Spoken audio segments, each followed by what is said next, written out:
April's Child Abuse Prevention Month, and we're going to learn about the partnerships and the things that are happening that we always don't get to see behind the scenes to help children in our area. And then, of course, they're raising awareness with events. We're going to learn more about that. So to my immediate left, Sarah Newland. She is, of course, the Executive Director of Allen County Children's Services.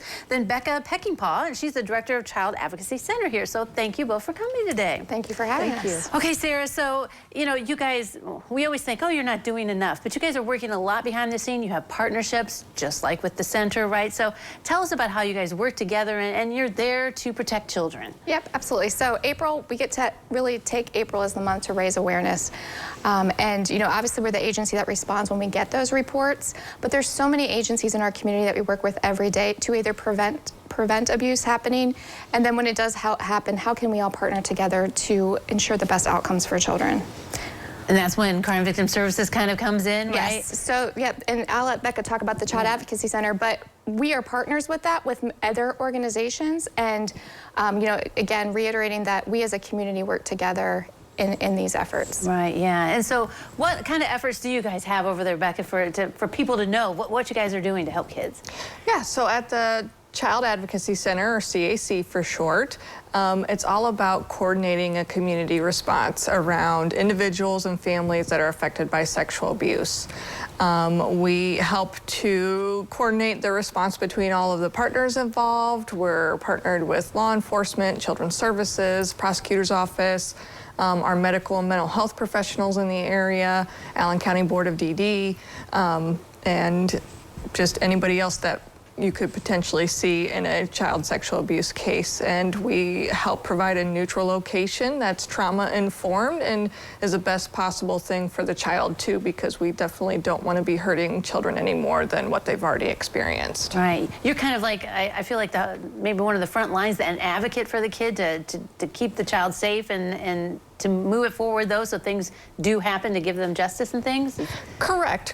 We're kind of that first line, that first face that they're going to see that's going to help with putting those pieces together. Right, yeah. So I assume your agency also thinks that, you know, April's important to raise awareness about, you know, against child abuse. Yes, correct. Yeah, all right. So some of the things happening, we've got the flag raising. Okay, it's going to be Friday, but we're going to get out in the rain. It's all right, right? Let's talk about that's kind of the start, the way you guys kick off the month, right? So our launch is this Friday at noon at the Allen County Children's Services parking lot. We start with a flag raising. It's to commemorate all those children that have been victims of violence, and raising that awareness that it does happen in our community. Then next week we do have a breakfast on April 6th where we have invited many of our community partners that work with us every day to recognize their efforts. And our last event is April 12th, our Wear Blue Day, which is a fun day to, again, just get as many organizations or individuals involved with wearing blue. If they want to, taking pictures and sending them to us. It's always fun for us on the receiving end to get those, and just really bringing the community together. Right, so wear your blue on, what day was that again? I'm sorry.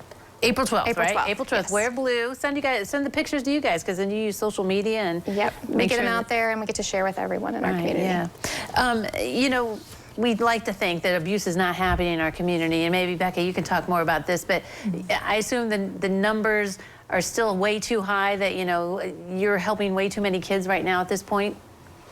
I could talk. We have the 2022 numbers from last year, and we served 139 children last year, and we typically, on an annual basis, see somewhere around that number. So it's staying consistent, kind of? I mean, we don't want that, but I mean, yeah, I mean, right. You have those numbers, and so, you know, we just need to raise awareness to try. Is it one of those things, you know, you say if you see a situation, call. Is that kind of like the first thing that we can do as the normal public, I guess, you know, if we think something's up, to give you guys a call? Yep, absolutely. Reporting is huge. You know, allowing that community response. It's not just our agency responding in certain situations. It's a number of partner agencies working with that family. And then, you know, on the prevention side, there's so many services in our community that parents can utilize, referrals that would help them, whether it's parenting classes, services for children, mentorships, all of those things that can aid in the prevention of abuse. All right, raising awareness during the month of April. Thank you both for coming today. Thank you. Thank you. All right, don't go away. We'll take a look at the weather forecast next.